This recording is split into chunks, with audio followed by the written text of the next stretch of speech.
Assalamualaikum warahmatullahi wabarakatuh. Pada video kali ini, kita akan belajar bersama terkait dengan bagaimana cara kita untuk mengkalibrasi sebuah osiloskop digital. Osiloskop digital yang hari ini akan kita pelajari adalah osiloskop digital GW Instek GDS 1052U. Ya, langkah pertama dalam sebuah pengkalibrasian, kita harus mengaktifkan dahulu osiloskopnya. Ya, kita tekan tombol power pada osiloskop, lalu menunggu sampai layar atau display screen pada osiloskopnya sudah tampil.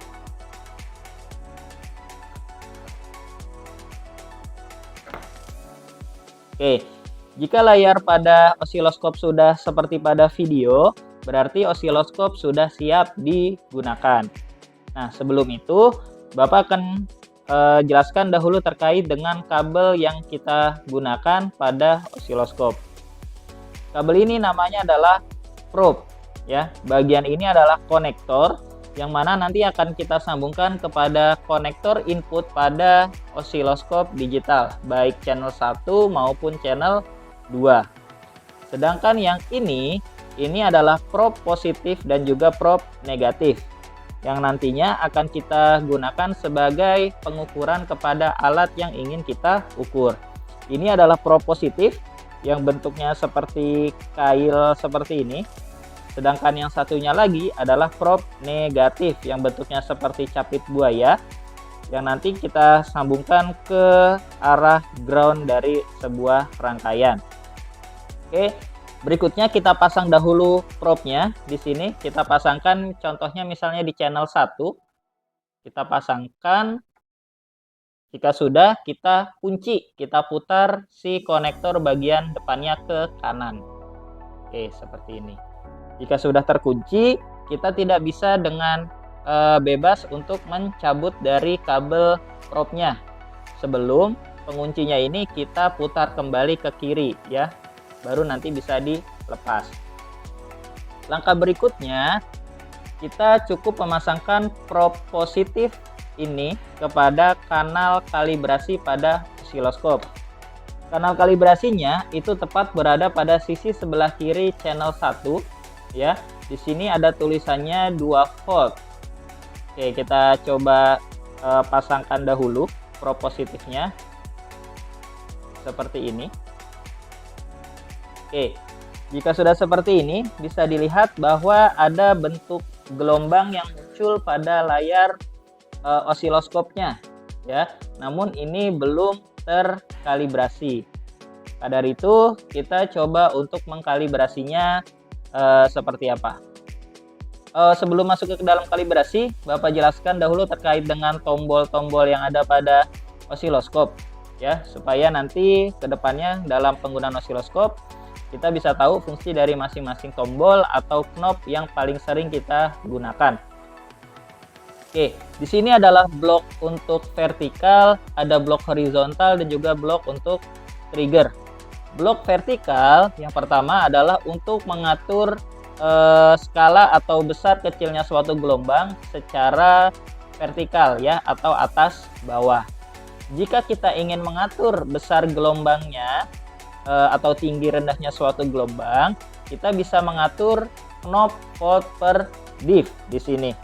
Jika kita memutarnya ke arah sebelah kanan, maka itu volt per diff-nya akan semakin kecil dan bentuk gelombangnya akan semakin tinggi seperti ini.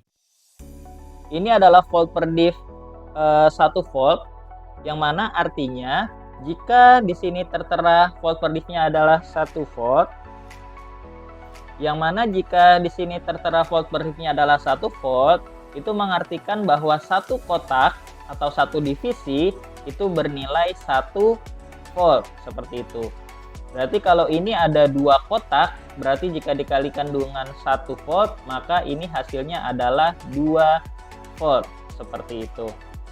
Kalau misalnya di sini kita putar kembali ke sebelah kanan, kita perkecil pengalih voltnya. Di sini bisa dilihat bahwa volt per diff-nya adalah 500 mV, ya. Berarti kalau 500 dikali 4 divisi itu hasilnya adalah 2000 mV. Seperti itu, ya. Oke, selanjutnya jika kita memutar knob yang ada pada bagian atas, ini berfungsi untuk menggeser bentuk gelombangnya baik naik maupun turun. Ini untuk naik, kalau kita putar ke kiri dia akan turun seperti itu, ya.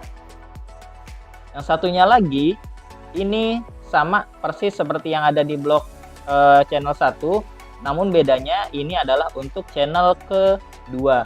Kalau kalian memasang kabelnya itu di channel kedua, maka yang harus kalian atur adalah yang blok channel kedua, ya, sesuai dengan kabel yang terpasang.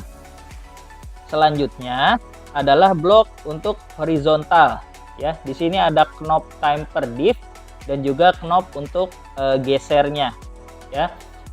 Knob time per diff itu digunakan untuk mengatur besar kecilnya suatu gelombang secara horizontal, ya, atau renggang atau sempitnya. Kalau misalnya kita putar dia ke kanan, maka bentuk gelombangnya akan semakin lebar. Jika kita putar ke kiri, dia bentuk gelombangnya akan semakin rapat seperti itu, ya. Ini nantinya bisa digunakan sebagai acuan untuk mengukur frekuensi dari suatu gelombang, ya, seperti itu. Sedangkan untuk trigger ini digunakan adalah untuk mengcapture atau menghentikan dari pergerakan suatu gelombang. Ya, di sini kalau kalian lihat ada garis kuning kecil pada bagian layar. Jika kita putar dia sampai keluar dari bentuk gelombangnya, maka gelombangnya akan bergerak seperti itu. Ya, namun jika kita geser lagi triggernya sampai mengenai bentuk gelombangnya, maka gelombangnya akan berhenti. Maka kita atur saja triggernya ini mengarah kepada titik 0 seperti ini, ya. Nah, berikutnya untuk mengkalibrasi, kita lihat di sini tegangan rekomendasi kalibrasinya adalah 2 volt peak to peak, ya, yang mana artinya nanti bentuk gelombang jika dikalikan dengan volt per diff itu adalah 2 volt. Nah, dalam hal ini misalnya kita menggunakan volt per diff-nya itu adalah 500 mV, ya. Maka bisa dilihat bentuk gelombangnya itu akan sejumlah 4 kotak, ya, baik dari puncak sampai lembah. Bisa dihitung di sini ada 1, 2, 3, 4. Lalu jika dikalikan dengan 500 mV adalah 2000 mV, dan jika dikonversi ke volt itu jadi 2 volt seperti itu. Oke, dan jangan lupa diatur posisi dari bentuk gelombangnya itu harus berada di tengah-tengah. Karena 4 gelombang, berarti kalian harus atur 2 kotak di atas dan juga 2 kotak di bawah seperti ini. Oke, kita perbesar. Contoh lainnya, misalnya jika kita atur volt per diff-nya itu ke arah 1 volt misalnya, ya.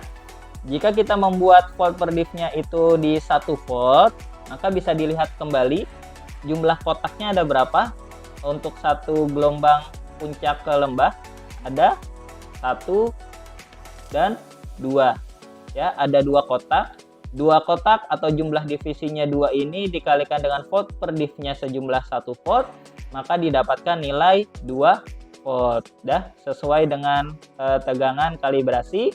Lalu berikutnya tinggal kita geser aja bentuk gelombangnya ini supaya bisa tepat berada di tengah-tengah dengan kita memutar knob vertikalnya di sini. Kita putar ke kanan supaya dia bisa naik untuk tepat berada di tengah-tengah seperti ini, ya.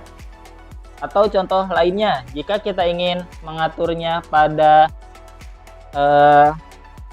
volt per diff 2 volt, maka bisa dilihat bentuk jumlah divisinya itu ada 1 ya, dikalikan dengan volt per divnya adalah 2, maka bisa dihasilkan tegangannya adalah 2 volt seperti itu ya. Nah, mungkin kita tidak bisa mengetahui nilai pengukurannya, maka dari itu kita bisa menekan tombol measure di sini untuk melihat apakah pengukuran yang kita lakukan itu sudah benar sesuai dengan nilai kalibrasinya. Kita tekan di sini. Nah, bisa dilihat di mana bahwa PPP-nya itu sudah senilai 2 volt sesuai dengan tegangan rekomendasi pada kalibrasi pada osiloskopnya ya. Tinggal nanti posisi pada bentuk gelombangnya ini harus kita posisikan pada posisi tengah-tengah ya, karena ini masih terlalu di bawah, kita bisa geser bentuk gelombangnya supaya berada posisi tengah-tengah seperti itu. So, kalau kita perbesar bentuk gelombangnya, kita atur kembali seperti ini. Nah, seperti itu. Nah, ini adalah cara manual. Untuk cara cara otomatisnya sebenarnya kita bisa langsung saja menggunakan tombol yang namanya auto set di pojok kanan atas dari osiloskopnya. Nanti akan otomatis osiloskop ini mengkalibrasi secara mandiri. Contohnya, misalnya di sini kita kita atur posisinya acak ya, seperti ini. Jika kita menekan tombol auto set di sini, dia akan memproses secara otomatis dan akan kembali kepada settingan kalibrasinya dengan tepat ya, seperti ini. Oke, baik, mungkin cukup sekian terkait dengan video kita kali ini terkait dengan pengkalibrasian sebuah osiloskop digital.